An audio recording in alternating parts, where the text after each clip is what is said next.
Hey, what's going on, everybody out there? This is Jakejames Lugo. Welcome to the channel and welcome to this new unboxing impressions video. We're finally going to take a look at the Undisputed Street Fighter book from Dynamite, which is all about Street Fighter. It's an unofficial look at the art and pretty much a lot of different stuff behind the entire Street Fighter series. Now, this is an older book.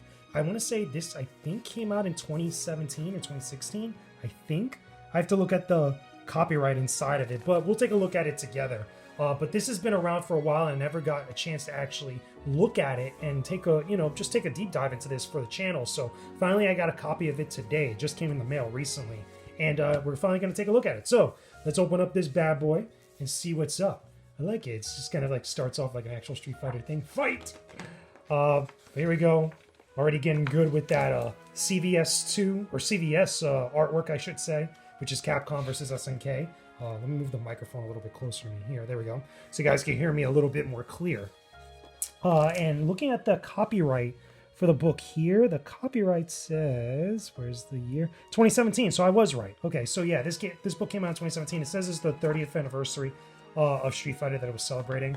And yeah, open up this bad boy. Here's the table of contents. We got a nice picture of Ryu here. There's going to be a lot of great Capcom artwork in here, which is nice. So seeing a lot of different stuff. We got an introduction.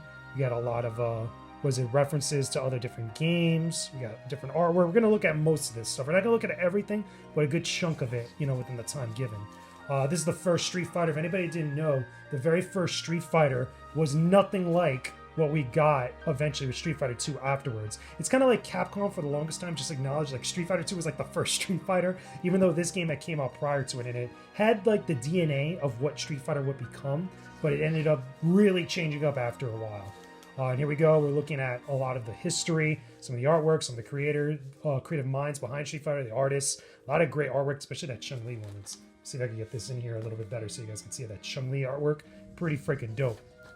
A lot of different stuff. We got some, different competitors. There's a lot of photography in here from different FGC people or personalities that have done a lot of different stuff within the fighting game scene that lived through, a lot of the beginnings of Street Fighter back in the 90s. But anyway, so we're gonna get into the arcade, get a lot of good, cool artwork here for Street Fighter 2, King of 7-Eleven.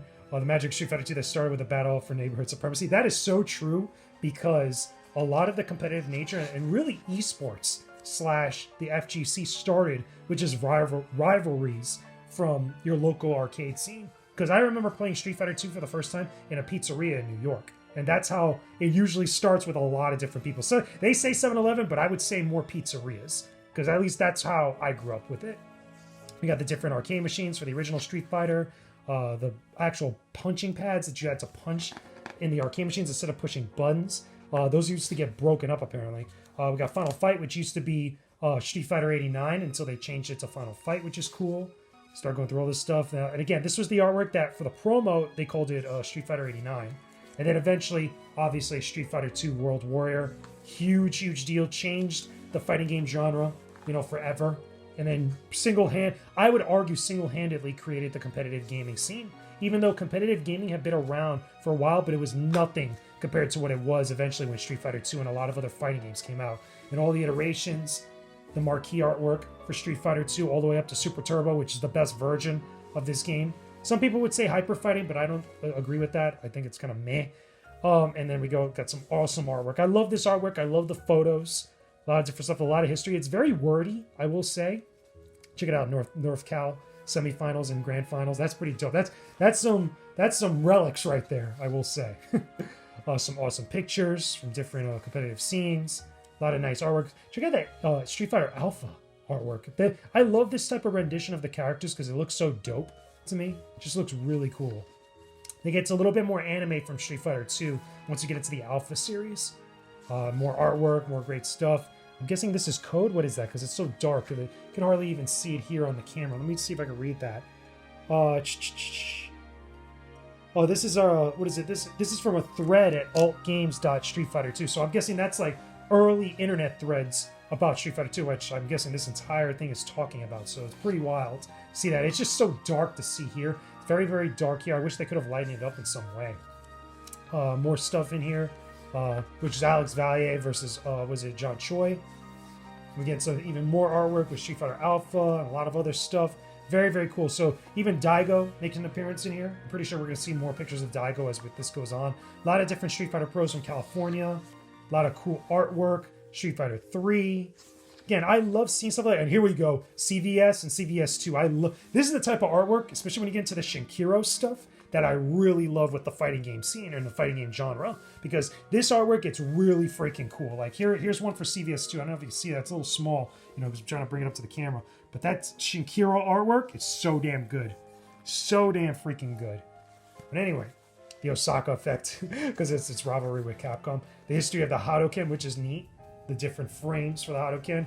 And also the remixed artwork. I believe that, is this from HD Remix? No, I don't think this is from HD Remix. It just looks like an Udon version of it. And then the different art. By the way, this artist recently, I'm trying to see if they list his name.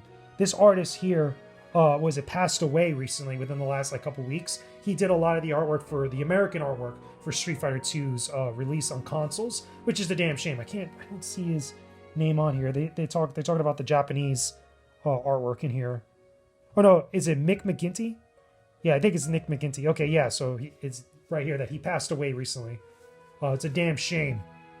I believe it was Nick McGinty or Jeff Walker that passed away. But one of the American artists that did this stuff, that specifically did this box art for Street Fighter 2 on the Super Nintendo, passed away. Okay, so if I said his name wrong, I apologize. But anyway, look at this hyper-realistic artwork. I remember seeing stuff like this. It's so freaking cool to look back at it now.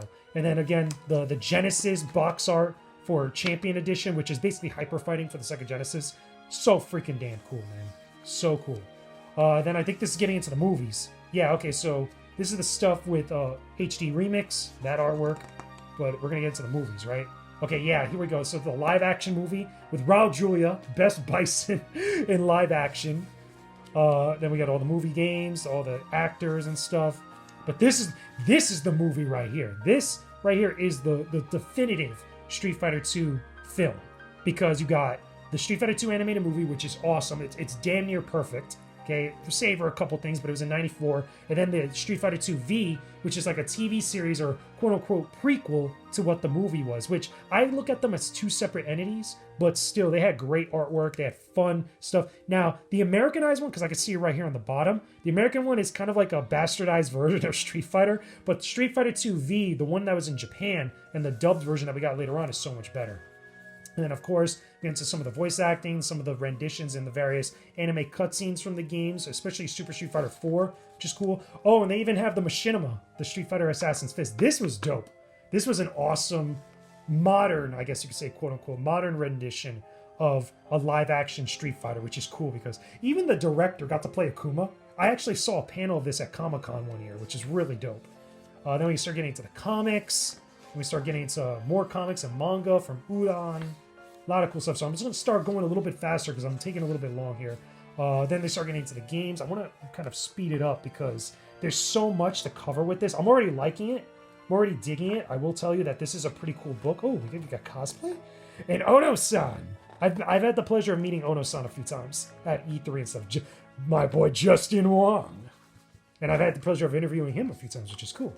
But anyway, let's get back to this book. Okay, so we start getting some more stuff. I'm going to look at this on my own time. Because I love stuff like this.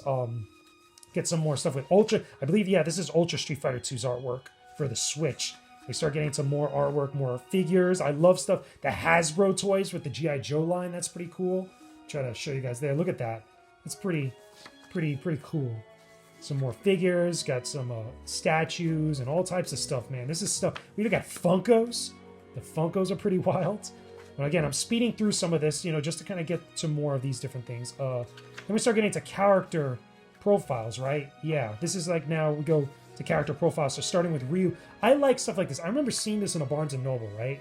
And seeing like the breakdown where it goes through all the iterations of the character. So in this case being Ryu. So we get the evolution of his sprites, his look, a lot of different types of artwork over the years, his backstory, all types of stuff. Moves, special moves. That's pretty awesome. And then we get into other characters. So obviously Chun Li, the first lady of fighting games, in my opinion. I know she's not the first female fighter in a fighting game, but she is damn near the best, straight up, because she's the one that popularized it. Technically, I would credit her as the first one because I know I saw Top Hat Gaming's video about it. And he mentioned that it was a different character from a totally different game that nobody cares about and nobody remembers. So, but really Chun Li was the one that was popularized with Street Fighter 2 with this. But anyway, we keep going into more characters, and it kind of goes through in alphabetical order with a lot of different characters. Check this out, the cosplay of Sea Viper, which is pretty cool. Look at that. Sea Viper, that is some dope cosplay. Who's the cosplayer of that? That's Lindsay Merritt in costume as Sea Viper. Yeah, she looks great. She looks fantastic.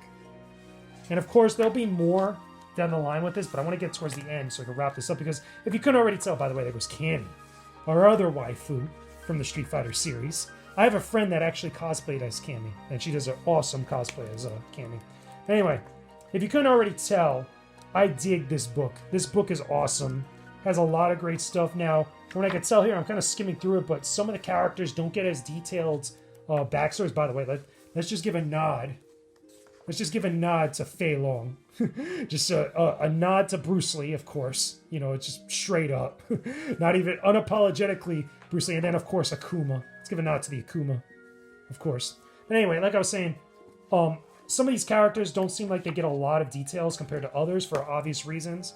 Then we get some different images of like big hype moments, of course, mixed in between there. I'm trying to get towards the end because I know there's a little bit more other stuff, or is there more characters? Okay, so yeah, so different concept art, different renditions here, some of the inspirations for Ryu, a lot of cool stuff. But yeah, I saw this in person. I remember seeing this at E3. That was pretty cool, being like that. I got pictures of it somewhere. And the Street Fighter was it 2099? It's a random thing to end with. But yeah, I'm gonna read through this on my own time. Like I said, this is pretty cool. It's an interesting book. It's older. If you like Street Fighter, if you're a big fan of Street Fighter, the series, playing the games, or just anything related to Street Fighter, I would say you should definitely pick this up. You could get this for pretty cheap right about now. Do you need to own this? I don't think so. But if you are a big fan, you just like collecting things Street Fighter, then I would say pick it up. It's pretty good. It's a shorter book than most other books. If anything, I think this might be shorter than some of my other Dark Horse books that I have for other series, like the Final Fantasy games. I think this is about 300. I think it's 300 pages. Does it have a page number marking? Let me see. Yeah, it's about 300 pages, 301. So about 300 pages, I'll say. Yeah, 302, 303. Yeah, I'm shortchanging it. It's about 300 pages. But I feel like this book is a little bit shorter than some of my other books, but I could be wrong. Regardless, though, very solid, very decent book about Street Fighter. But anyway, those are just my thoughts about Undisputed Street Fighter, the art and innovation behind the game-changing series from Dynamite. Definitely check it out when you can on Amazon, at Barnes & Noble, or anywhere else where you can find books like this. But let me know your own thoughts down below in the comments section. Leave a like on this video, subscribe to the channel if you haven't already, and I will talk to you guys again. Thanks a bunch for watching the video. I really appreciate it a ton. I'll have more videos for you to enjoy here on the side that I know you'll love. Make sure you subscribe to the channel and hit that bell icon too. Don't forget to visit my Patreon linked below for early access to new videos every week, and join the Discord server too. It's linked in the description box below. You'll definitely love being a part of it. Thanks again, peace out, and stay epic everybody.